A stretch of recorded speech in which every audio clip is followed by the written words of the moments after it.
I'm gonna hang up the phone now because I'll probably see you in just about 30 seconds on Zoom, okay? Please.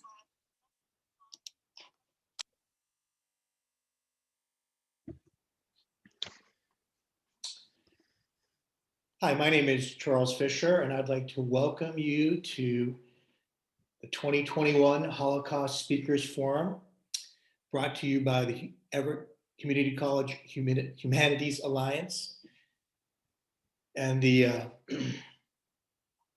Holocaust Center for Humanity. I apologize for my stammering here today. We're very fortunate to have Clarice Wilsey with us to tell the story of her father, who was with the American Army in the spring of 1945 that liberated the concentration camp Dachau. Julia Thompson of the Holocaust Center for Humanity is here with us to give a more in-depth introduction to Clarice, and I'm happy and honored to have them both with us here today. Thank you so much, Charles. And it's great to be here. Thank you, Clarice, for spending the next hour with Everett Community College folks. And it's great to be back for our fourth and final speaker of the series. I just want to quickly draw your attention to the closed captioning today. You should be able to click on the CC button and turn those on if you'd like to see them. And I also want to encourage anyone at any time during this presentation to add questions or reflections into the chat and Q&A, because we will be able to devote some time to that at the end. Now, to talk a little bit more about our wonderful speaker, Clarice Wilsey. I first met Clarice, I think in maybe early 2016. She had contacted the Holocaust Center here in Seattle, and we get tons of calls and requests from people wanting to donate artifacts to our center. But this one seemed kind of special. Clarice said that her father had been an army doctor and was present right after the liberation of Dachau. And he'd written hundreds of letters back to his family in the United States, specifically his wife, Emily. And the vast majority of those letters were not censored. Understanding that the content of these letters was likely extremely historically significant, started a partnership between the Holocaust Center and Clarice that has continued now into its 5th year. So we did accept this incredible collection of letters and some photos and a few other items into our permanent collection, where it's also fully digitized and available for reader perusal and research on our website. In a moment, I'll pop the link to that collection into the chat in case anybody wants to delve into it. A few years passed and Clarice became a member of our Speakers Bureau, of course, which is how she's with us today in her capacity as a center speaker. And she'll be sharing the background of how she learned about her father's experience, and she'll really kind of intertwine her own story with that of her father. So I certainly don't want to give anything away because Clarice will tell it so well. And I just want to thank you, Clarice, for your time spent sharing your story and now with your new book as well. So I will get these PowerPoint slides up for a visual aid and turn it over to you to begin. Thank you so much, Julia and Professor Fischer. I'm so excited to be here today. Every time I speak, I cannot tell you the excitement, the importance that I feel about sharing this story, particularly in today's world where there continues to be what I'm going to call all the isms: racism, anti-Semitism, anti-Asianism. And we have to think about how each of us can play a role in preventing that, putting a stop to it. We don't have to go overseas. We don't have to go millions of miles away. We can do something in the very corner of our world with the people that we're able to influence. So I'm going to ask each of you students, everyone who is listening to this, to think about how you can make a difference in the corner of your world to end all of these isms that are really causing damage on a physical, emotional, psychological basis. The title of my talk, Letters from Dachau, is a journey of words, though rarely spoken. Now, you might kind of wonder what that means. Well, one of the things I'm going to be telling you is that my father was a very, very verbal person. But when it came to talking about the Holocaust, he could not speak about it. It's a journey of words that talks about his experience going to the war, being in the Battle of the Bulge, which was the bloodiest battle of World War II, as I've learned, and also ultimately ending up in Dachau, which he referred to as Dastardly Dachau. My brother and sister and I knew that there was a trunk in the attic that contained World War II artifacts, but he would never let us look in it. In fact, I'm even surprised that we knew it existed. Our mom wouldn't talk about it, and all of this information was just literally hidden in the attic. There was never an openness for discussion.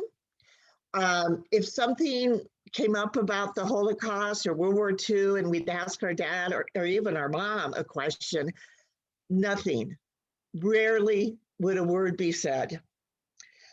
But a box of letters, almost 70 years old, were found in the back of the attic, covered with dust, that contained almost 300 letters talking to my mom, his wife, about the horrors he was seeing. I think as I look back, it was almost like therapy for him because he had to get this out of his system. So he wrote these letters to my mom, and I'm thinking, she was not my mom at the time, but I was thinking, oh my gosh, how did she feel about getting these letters? And she was living in Bismarck, North Dakota. They had a baby boy just a few weeks after my father deployed, and they were at Fort Devens, Massachusetts. And they decided that because of his health, he was born with a bad heart, that they would go to Bismarck, North Dakota and live with their parents while he went overseas. Somewhere in Germany, next please. Somewhere in Germany, somewhere else in Germany, somewhere else again in Germany. These were the headings of the letters that he wrote to our mom. And of course, he also included somewhere in France, somewhere in Belgium, because he was part of the Battle of the Bulge. So I don't know about you, but I had absolutely no clue before all of this where Dachau was. I knew it had something to do with Germany, and that's about it. But there were 4,700 miles between Dachau and Bismarck, North Dakota. Well, it amazes me that so many of those letters lived, survived, and got from Dachau, Battle of the Bulge, wherever he was in World War II, to Bismarck, North Dakota. These letters were sent from so many different places, the front lines, what have you. The letters then after the war went to Minneapolis, Minnesota, where he was affiliated with the University of Minnesota and the Mayo Clinic, then to 2 houses in Spokane, Washington, and there was a fire in one of the houses, and would you believe those letters were never damaged? So to me, these letters have a sustaining power. And for me, this story began actually when I was 6 years old, but don't worry, I'm not going to go through every year of my life about this. So I want to talk, next please. I want to emphasize a little bit more about my father's love of words. We had a huge unabridged dictionary in the coffee table. And if we didn't know what a word meant, he would say, look it up. Well, let me say this, not always did I know how to spell the word. Once in a while, he would be generous and give us a little explanation. And then we ended up having to use the word in a sentence to show him that we know what the word meant. Actually, that's helped me throughout my life, though at the time it was pretty miserable. One of his partners was interviewed by a fellow partner, and the partner said, well, if you asked Dave Wilsey what time it was, he'd give you the history of the clock. So here we have this contrast between a love of words, a very verbal person, and then somebody who refused to the day he died to talk about Dachau concentration camp, the Battle of the Bulge.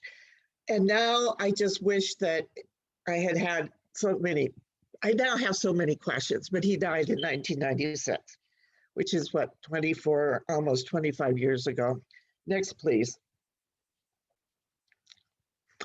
So I'm going to be talking about mystery, the mystery of the, I'm going to be talking about surprise, the surprise of finding all of these letters, and I'm going to hold on to another surprise for later. Atrocities. I'm going to read to you some of the letters, and I'm going to actually read to you the letters because I want you to hear exactly, as best I can, to hear exactly how he writes those words.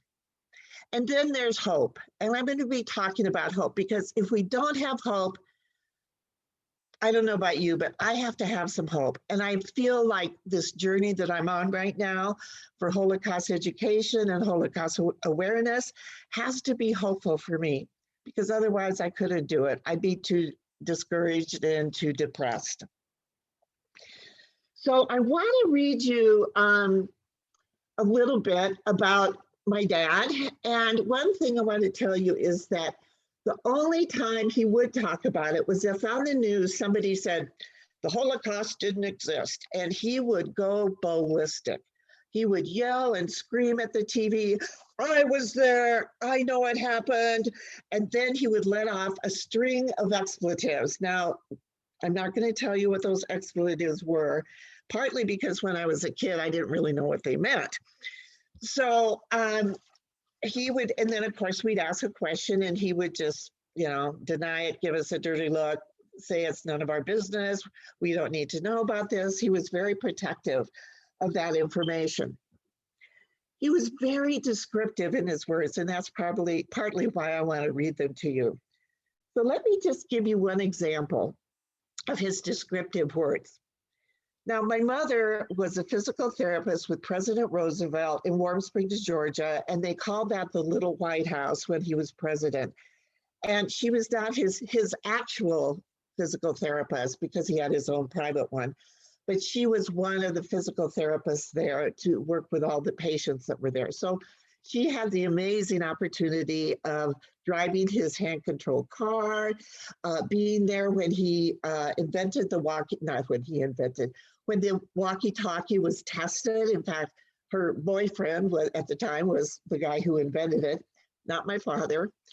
So she also had Thanksgiving dinner with him, just I don't know what would be, maybe a week or two before Pearl Harbor. So this is a letter that he wrote our mom on April 13th, the day after he heard about Roosevelt dying. When I learned of Roosevelt's dying, at the moment, we were certainly far from anyone on a high crest of half mountainous nature, sort of awesome nature. It's hard to describe my feelings, but the hugeness of world, death, geography, all swooped at once in an awesome, horrible, yet beautiful manner in one massive gulp at me. So my part of the journey started when I was 6 years old. We had moved from one house in Spokane to another. I was born in Minneapolis.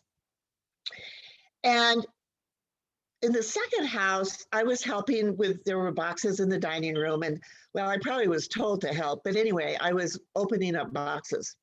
And in this one box, now keep in mind, I'm 6 years old. There are these absolutely horrible, horrible pictures that you've probably seen in a museum, in a history book, in a World War II movie, what have you. Well, 6 years old. I'm like, well, what is this? So I asked my dad. He got really angry. He said, little girls shouldn't see this. And of course, he was right. And the next thing I know, he grabbed the pictures out of my hand and disappeared. Never again until many years later did I find those pictures. And they have been the impetus for much of what I am trying to do today. So on the left is my dad, and I'm about 3 years old, maybe 4. And then on the right, I thought you might like to see what my family looked like. I'm on the right with a little kind of jumper skirt. My dad, my brother, my sister. My brother was born, as I said, in Fort Devens, Massachusetts, just a couple weeks after he deployed. I was born in Minneapolis, and then Sharon, my sister, was born in Spokane. So my sister's the only true Washingtonian. Okay, next, please. Next, please. Yeah, okay. So here is another letter that I want to read to you, May 8th, 1945. Now, May 8th was victory in Europe, and I don't know how quickly that news got to the soldiers in the field, but this is the letter. Why? The horror is so unbelievable that they flew congressmen to see it the day we came. That famous Washington, D.C. woman correspondent, Life magazine, which no longer exists, was with us this noon to see it. Ambassador Caffrey to France saw it today. Eisenhower, who was General Eisenhower at the time, is expected any minute. All Europe's biggest cabinet. He repeatedly tells her to see Time magazine from April 1945. Now, my dad in another letter talks about the fact that he had dinner with General Eisenhower.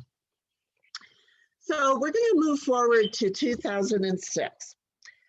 So I was in Washington, D.C. for a professional conference through the University of Oregon, where I've been retired after 20 years. And I was on my way to the Smithsonian, and I heard these women talking about the Holocaust Museum, and I thought, I think my dad had something to do with that. And then I heard the conductor say, next stop, Holocaust Museum. And I thought, well, I've been to the Smithsonian before, so I got off. Well, the next thing happened was an absolutely total surprise. So if I was in person, I'd have you raise your hands if you've been to the museum. I also at this moment want to really encourage you to go to the Holocaust Center for Humanity in Seattle. There's traffic, but it's really well worth going there and seeing the amazing museum and artifacts they have documenting the Holocaust. So there were 3 elevators. There was one elevator with like 50 people. The next elevator, nobody, so I stood there. And this man in front of the long line said to me, oh, do you want to get in front of the line? Well, I was puzzled because nobody usually says that. They say get in the back of the line, and I hadn't even asked him. But had this not happened, most likely the next thing would not have happened. So I'm in the front of the line. We go to the 4th floor.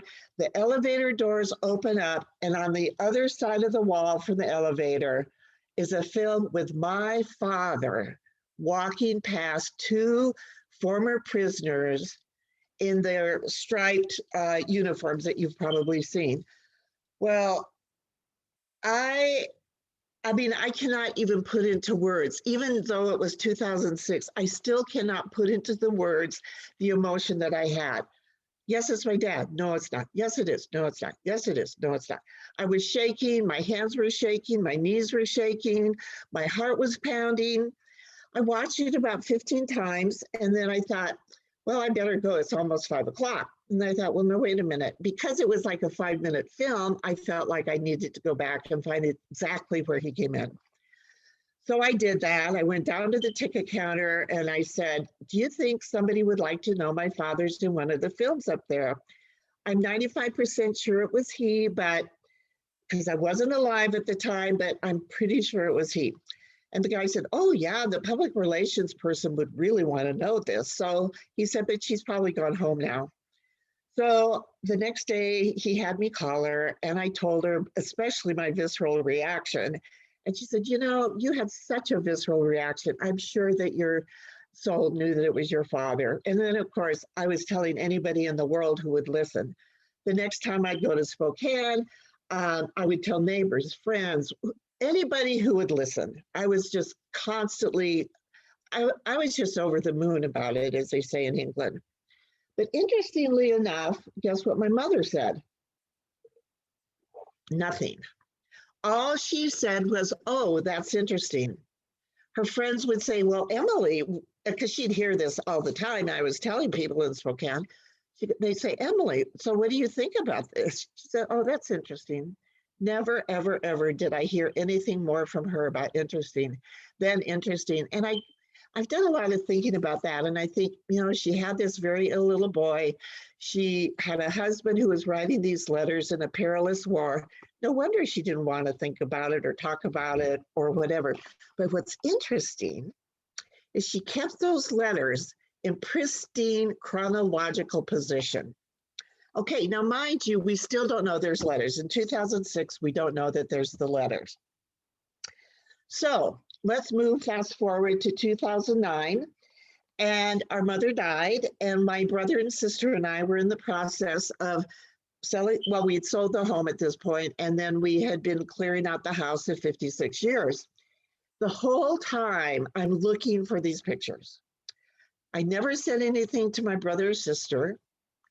I never said anything to anybody. I just kept looking for them. And then after a while, I just had this kind of, I don't know, sickening feeling that he must have thrown them away because he didn't want the evidence to be found anywhere. So we kept working on it. And then at one point, my brother was in the attic and my sister, and of course we knew that this mysterious trunk was there. And I'm in the living room and my sister came running out of the hallway. Oh no, I'm gonna be sick. Oh no, I'm gonna be sick. So I run down the hallway and there's my brother standing on the attic steps with this huge swastika. Well, we were all aghast and thinking, how come our dad had this horrible symbol of horror?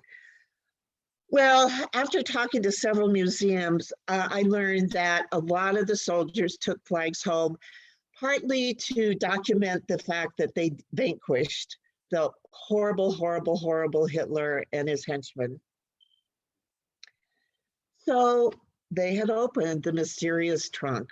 Well, we continued to be in a real hurry about this whole thing because the people were going to be moving in. We had to get everything out. And I don't know if you can imagine maybe a house of 56 years trying to be emptied. So I also want to tell you another story from my dad. It's not really a story, it's a letter. Look for me in a newsreel, he continued, and to think that this is only the Queen Bee camp. Others are worse, though smaller, and it is here that the policies were worked out for the lesser camps. In fact, Dachau is the home, and he writes in capital letters, of SS bestiality, Heinrich Himmler, laboratory and hangout. Now, you may have heard about Heinrich Himmler. He was the architect of all the death camps. So he had to have had a really despicable, horrible brain to come up with all of this. And Dachau was the very first concentration camp that was built in March of 1933. So my dad was correct. He came up in a newsreel, and I saw it that day in Washington, D.C. Okay, so next slide, please.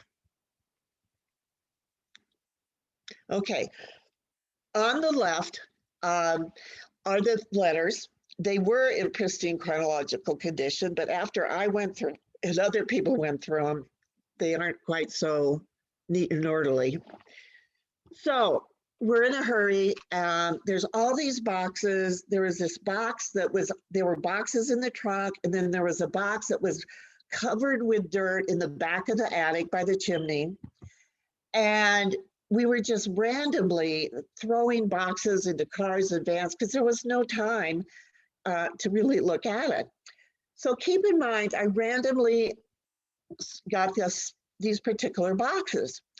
So about 3 months later, I thought, well, it was a rainy day in Eugene, Oregon. And I thought, well, I wonder what's in these boxes. So I opened up this one box. This is the first box I opened up. So mind you, I didn't know those letters existed, and I still had thought that my dad had gotten rid of the evidence of the pictures. There in the middle of the letters were these horrible pictures I saw when I was 6 years old. And I'm not embarrassed to tell you, I cried really, really hard because I was just so overwhelmed. And then these letters, it was like, oh my gosh, what are all these letters? Well, I knew that the Holocaust, I knew that the liberation of Dachau was the end of April. I later realized it was actually April 29th. And so I'm going to read to you the very first letter that I read. So I kind of went through to find the end of April, beginning of May. Okay, we roared through the gates of Dachau, figuratively minutes after its liberation, while 40,000 wrecks of humanity milled, tore, looted, screamed, and cried like depraved beasts, which the Nazi SS had made them. In those early minutes, I saw captured SS against a wall and then shot in what you Americans would call cold blood. But Emily, God forgive me if I say I saw it done without a single disturbed emotion, and then all in caps, because they so had it coming to them after what I had just seen and what every minute more I have been seeing of the SS beast action. He refers to the Nazis as beasts throughout the thing. Okay, so on the right is some German equipment. I don't know what it is, but I keep hoping that somebody someday will say, oh, that's a blah, blah. And that box is my grandfather's handwriting that says Dave's from overseas, OS overseas. So next, please. Okay, I want to give you a little bit of information about his assignment to the front. So my father was in the 116th Evacuation Hospital in Patton's Army, and you may have all heard of General George Patton. So I want to tell you a little bit about an evacuation hospital. So somebody gets shot in the front lines. The medics go out with what they call a litter, and they are called the litter bearers.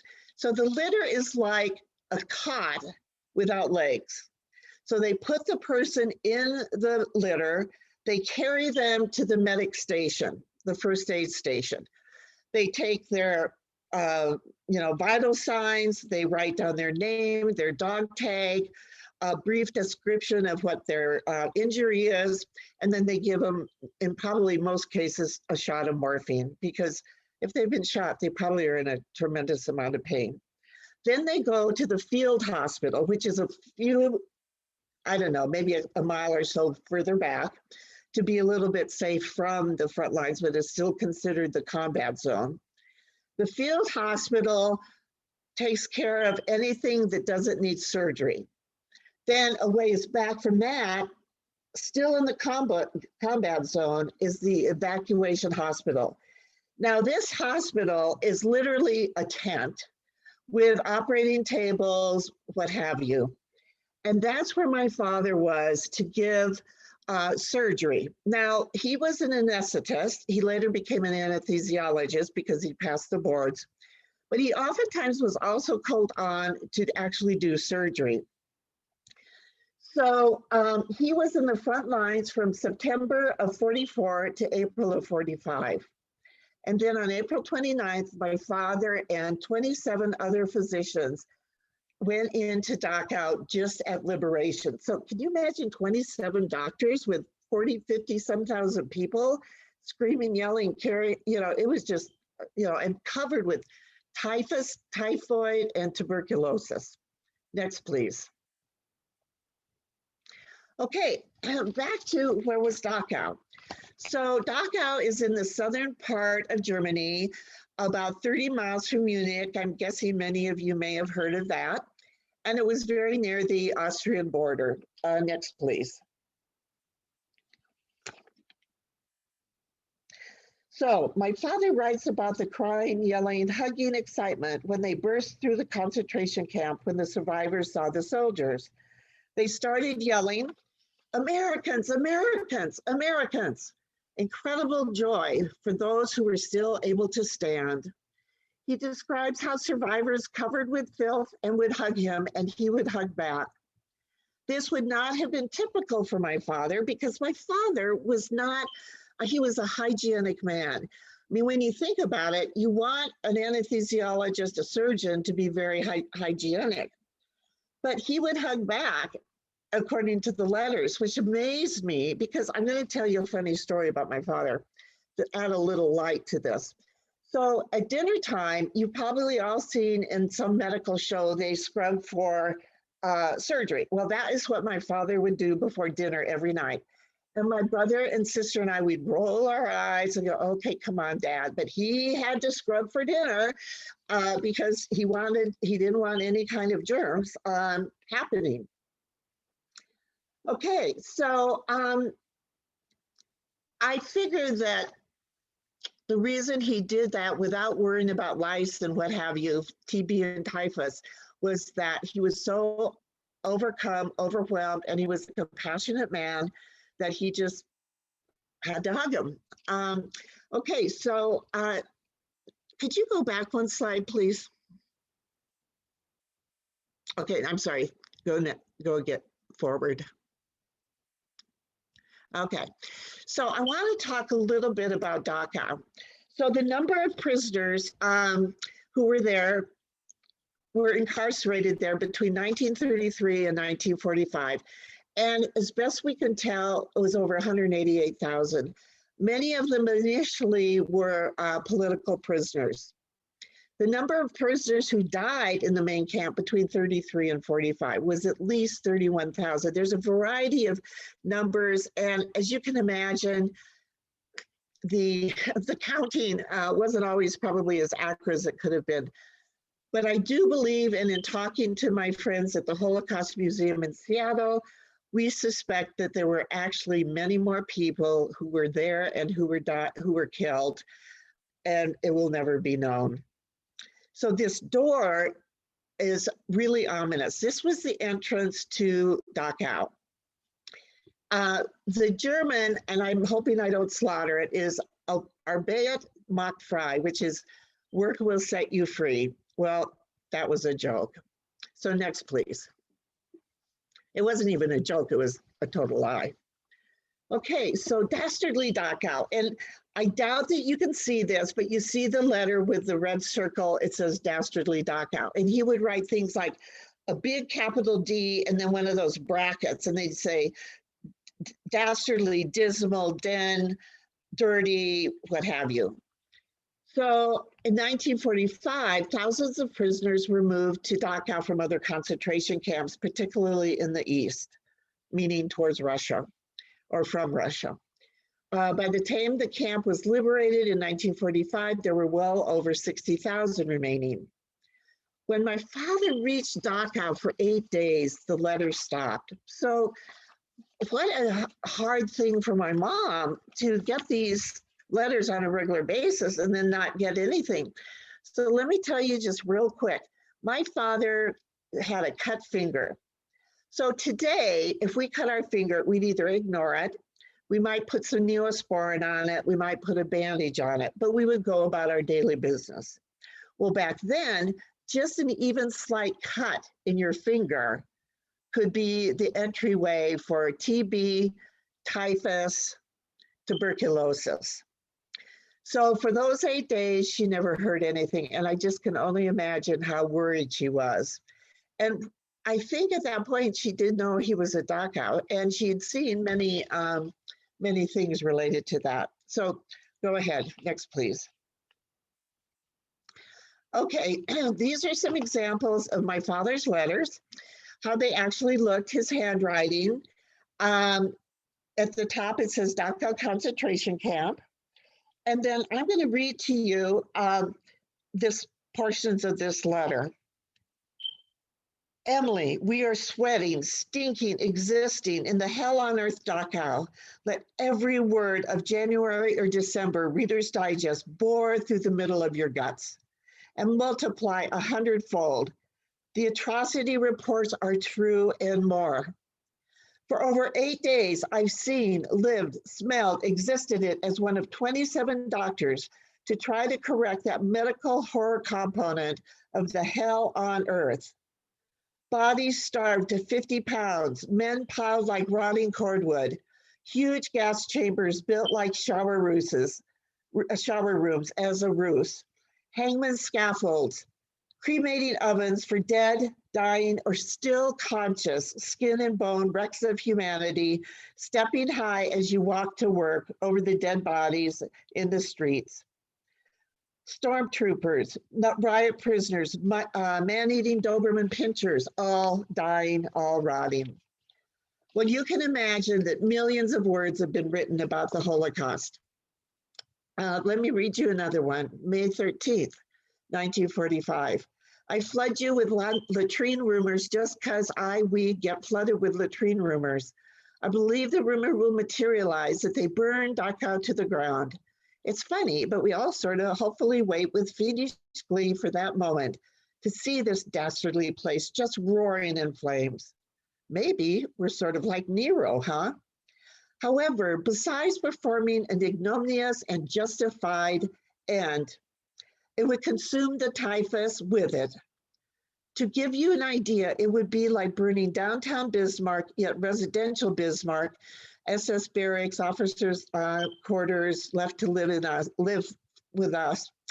Our patience, maybe the sword will be turned. An old quotation, you enter by the door and leave by the chimney.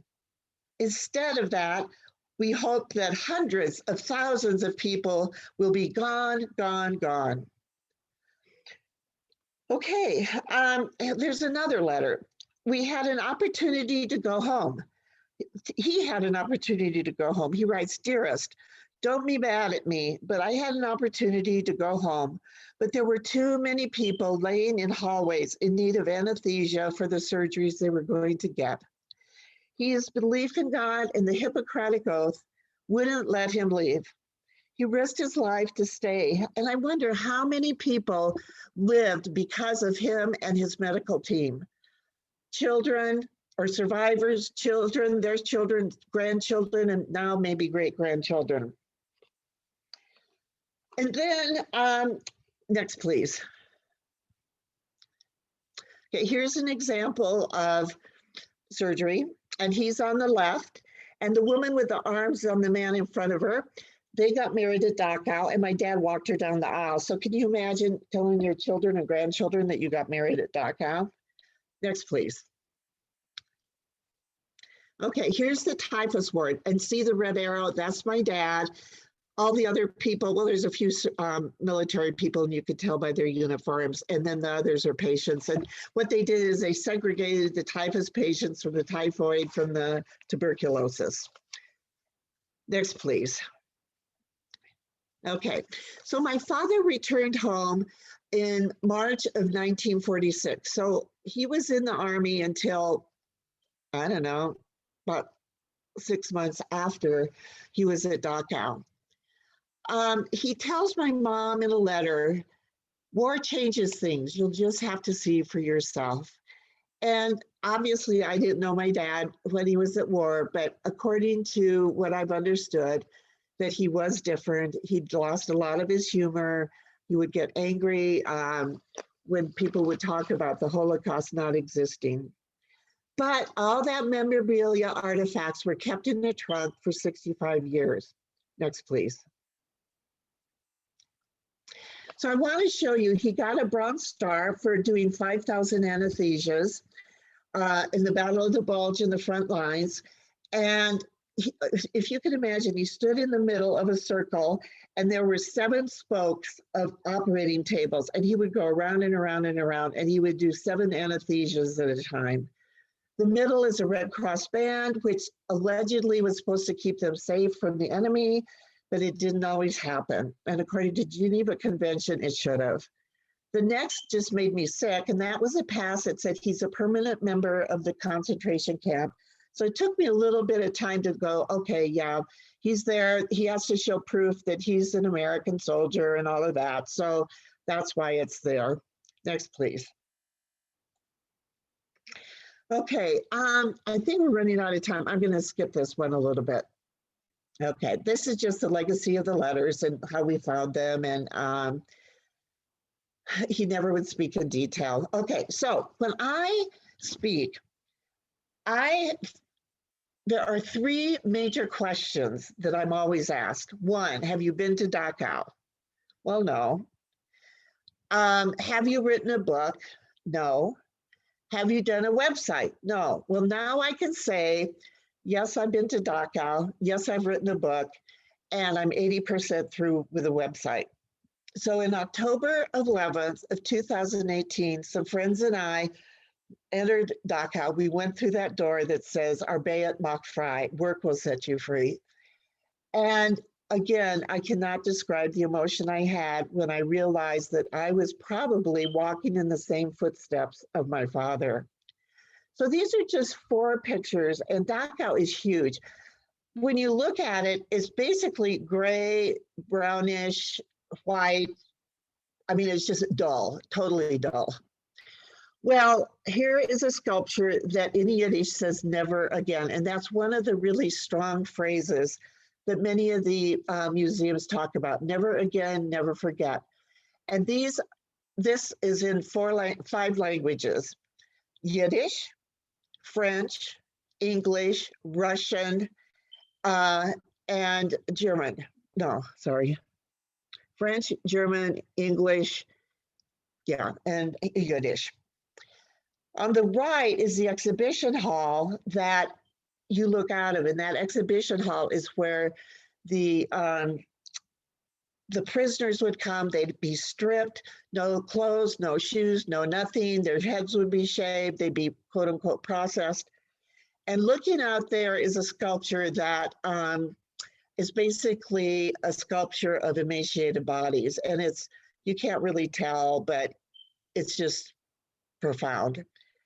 The next one on the lower left, the only color is, I think you may have heard that the Jewish people had to wear yellow stars. There were pink, there were green, there were all kinds of stars related to whatever your horribleness was as seen by the Nazis.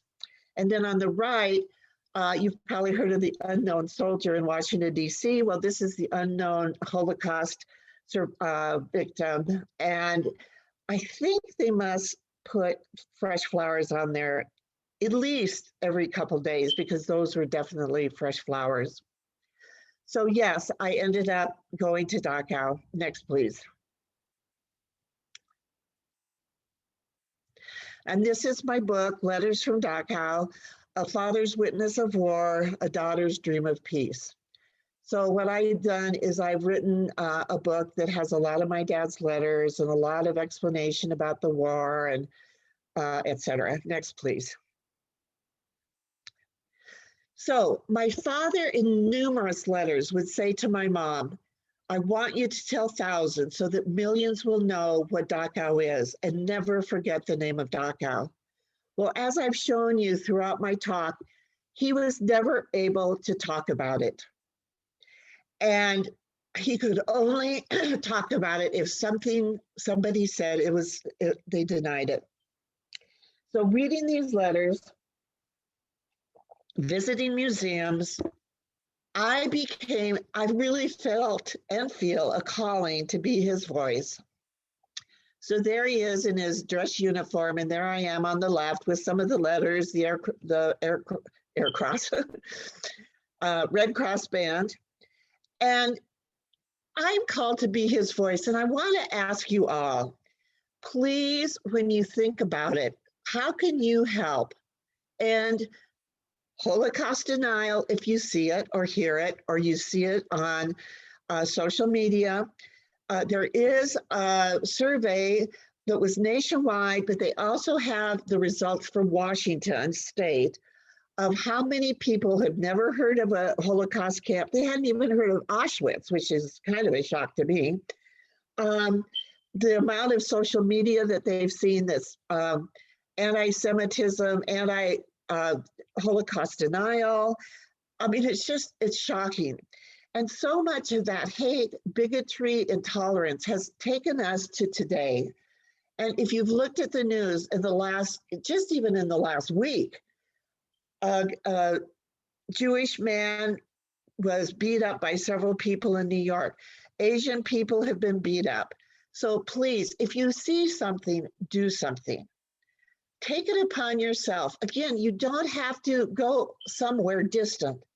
You can do something in the corner of the world. You can make a difference because you have the ability to say, no, that's not correct. Or no, I don't believe that. Or no, stop that. Or if you're concerned that you think you're going to get hurt, find somebody who's important. If you don't want to make a big focus about the Holocaust and all the racisms and anti-Semitisms, think about food hunger. Think about veterans. Think about climate change. I mean, there are all kinds of issues that are relevant. And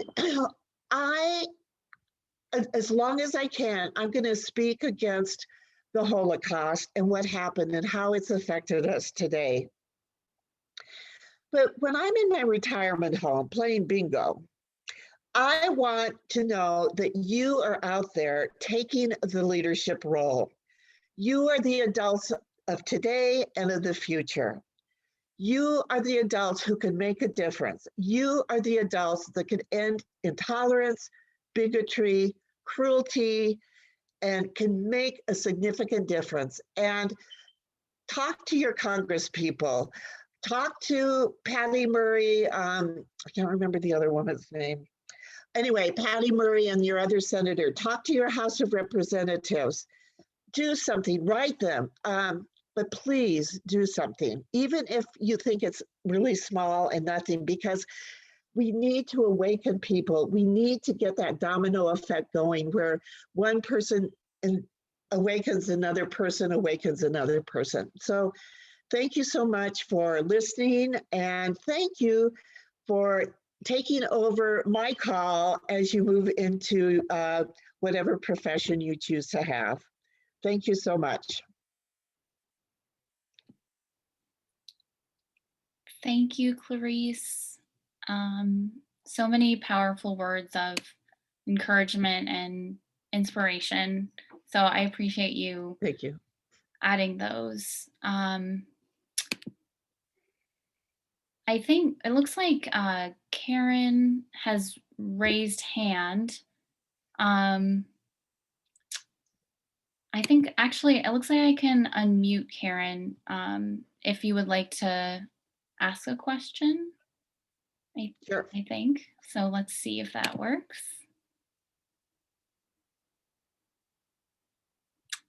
Karen, did you have something to say or ask?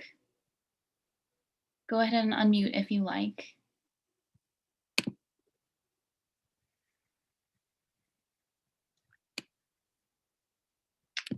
Okay, we'll move on for now.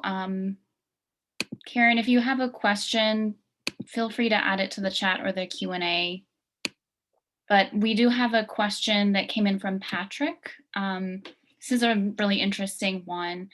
He's asking, do you think it's possible with your dad's inability to speak about his experiences that he intended for his letters to be found? Well, that's a really interesting, wonderful question. And I haven't said it today, but in previous talks, I have said, why did they keep him? Why didn't they get rid of him? I mean, there were multiple places where they could have gotten rid of. And a physician who was a medic in Vietnam at one of my talks, actually my first talk, came up to me afterwards and said, your parents knew that they were there. They just couldn't talk about it. And they were maybe secretly, I don't know what the right word is, but they were hoping that one of their children could talk about it because they could not. And I think that whether they thought about, I doubt they thought about it every day, but there were so many times they could have gotten rid of them. And I think that they just were hoping one of us kids would do something. And I took the job. Thanks for that, Clarice. Oh, and I'll just add, Patrick wrote in that he can certainly empathize. I served in both Iraq and Afghanistan and have never talked about it to my children, one of whom is a currently serving Marine. So definitely some understanding from folks about that mentality of your father, which is shared by other liberators, I know. Can I say something very generically? Okay. We all know about PTSD, and there is a possibility for some people to come back from any war with some version of PTSD. And during this whole process, I learned about moral injury. And moral injury, there's two parts. One is whether we're religious or not, our society says, thou shalt not kill. And then we go out and we kill the enemy because that's what the commander-in-chief says we're supposed to do. The other, which I think fits more for my father, is where you observe something that's against your morals. So my father, all his life, talked about being taking the Hippocratic oath of to do no harm. And so he saw the horribleness of what Nazi doctors, etc., did. So if somebody has PTSD, I totally get it. I totally understand it. And I hope that person would get some help. And Patrick, I thank you for serving our country. You've given us you've done a great service for us. So thank you very much. Yeah, thank you. I wonder, maybe just expanding on what you just said, Clarice, maybe in the 50s, 60s, were there services that, could have helped your father? No. In fact, in the World War II, they came home as heroes. They vanquished Hitler, the horrible Hitler. And so how can a hero admit to having any kind of physical, emotional, psychological, spiritual kind of harm or damage? World War I called it shell shock. World War II, they were heroes. So you can't admit to that. So really, PTSD did not come until after Vietnam. I mean, it wasn't even talked about in Vietnam. And I'm from the Vietnam era. I was in college during Vietnam. I'm only 25, but anyway. So yeah, it's, and I read, oh my gosh, I cannot tell you, I probably read 25, 30 books. My co-author and I, he read an equal number. And a lot of this research is in my book about the damage that could have been healed, prevented, eliminated, what have you, if there had been more of a effort to help the soldiers from World War II or in any war to talk about it, to share it with somebody and not let it fester inside. So to me, if somebody has PTSD, I totally get it. I totally understand it. The important thing, I think, is to talk to somebody, join a group, go to the VA, whatever, so that those issues, especially if they have nightmares. A lot of my friends' partners had nightmares after Vietnam. I don't know if my dad did or not, but because they slept in a different part of the house, but I wouldn't be surprised. Yeah, thanks, Clarice. I think, the experience of PTSD or other types of trauma that your dad might have experienced is completely paralleled by Holocaust survivors as well. And it's the same kind of, reckoning over the decades of, as a society, how can we help these people deal with that or address it? And we still have a long way to go. Okay, here's a question from Caitlin, which may not apply directly to you, but I'm gonna kind of twist it a little bit. Okay. Caitlin's asking whether you experienced anti-Semitism while growing up, and I know you yourself are not Jewish, but I'm wondering if maybe you observed any, either growing up or later, and maybe what your dad's reaction to anti-Semitism was? Well, growing up, I grew up in a middle-class, suburban, pretty much white neighborhood. I did go to a high school that was, I'm not going to say totally interracial, but there were a number of students that were Asian and African American. And I don't remember my father ever saying anything negative. In fact, this is interesting. After he died, after my parents were pretty old, they had this woman come in every couple of weeks to help clean the house. And he showed her a menorah that he had in the basement in his little man cave. And every Hanukkah time, he would polish that menorah. And he told Karina that when he was gone, he wanted her to continue polishing that menorah in honor of all the Jewish people who died. I was really touched when I heard that. Now, did he tell any of us that? No.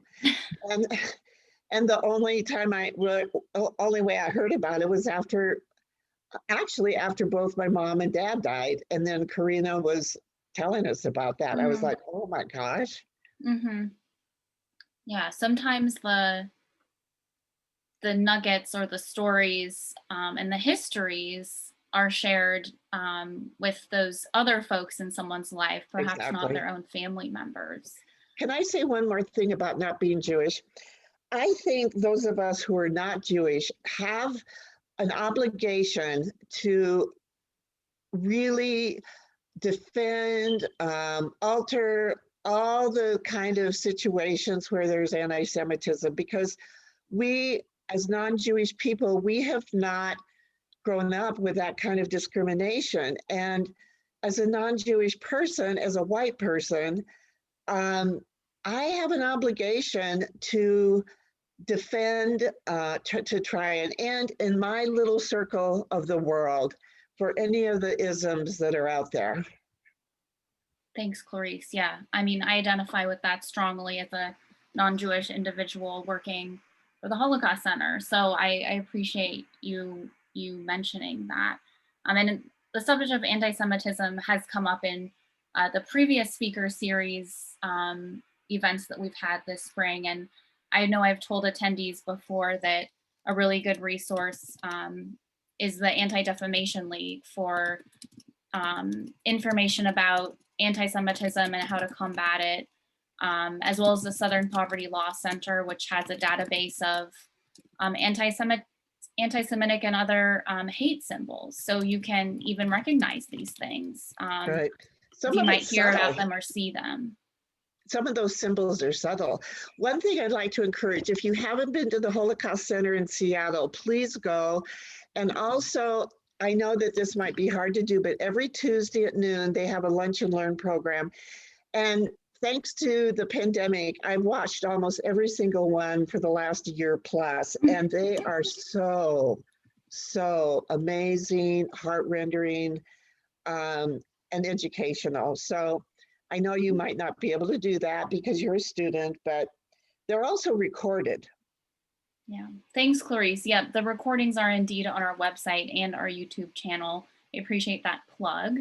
I know we're coming close to the end time, but there is a really great question. Maybe it can be our last of the day from Elena. And Elena wrote, has Clarice met others in a similar situation, others that may have stumbled upon letters or items from their parents?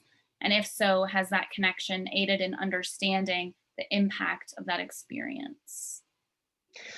That's a really good question. No, I haven't. However, the University of Oregon did an article for the Alumni magazine, and 2 people contacted me that were alumni, one of whom's father was a Jewish soldier who knew Yiddish and was able to translate the experiences of survivors. And according to the daughter, he was just horrified at having to do that. But because he knew Yiddish, they asked him to do that. Hmm. I caught the other woman, her father, they weren't Jewish, but her father was a anti-socialist and an anti-communist. And 4 of her relatives, grandparents, were Holocaust survivors. So we're starting to get to know each other.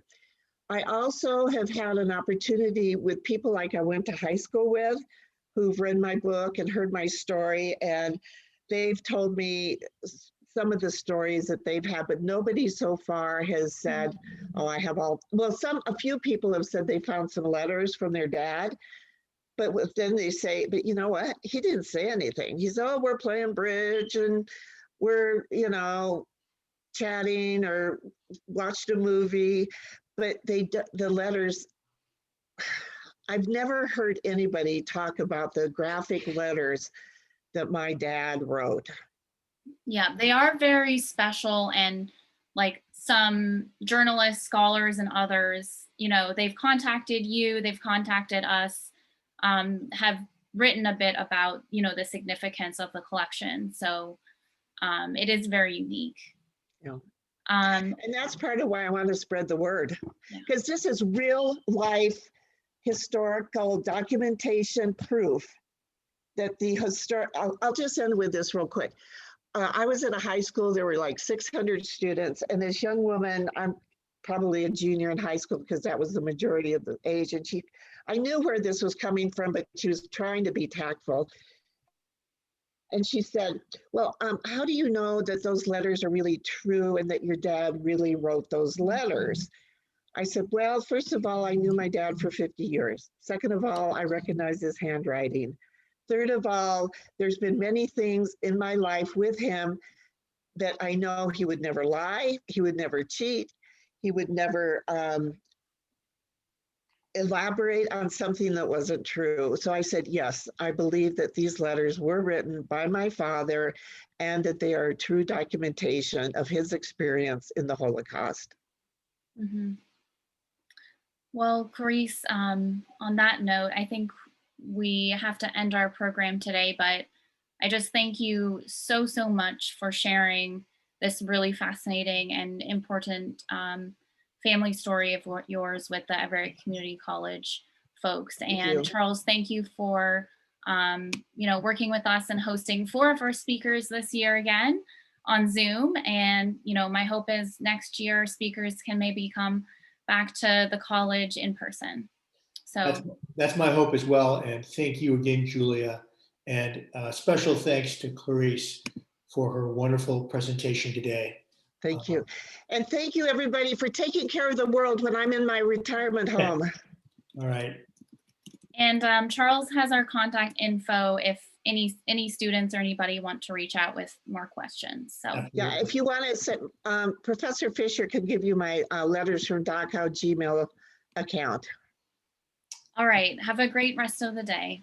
You too. Bye. Bye, everyone. Bye.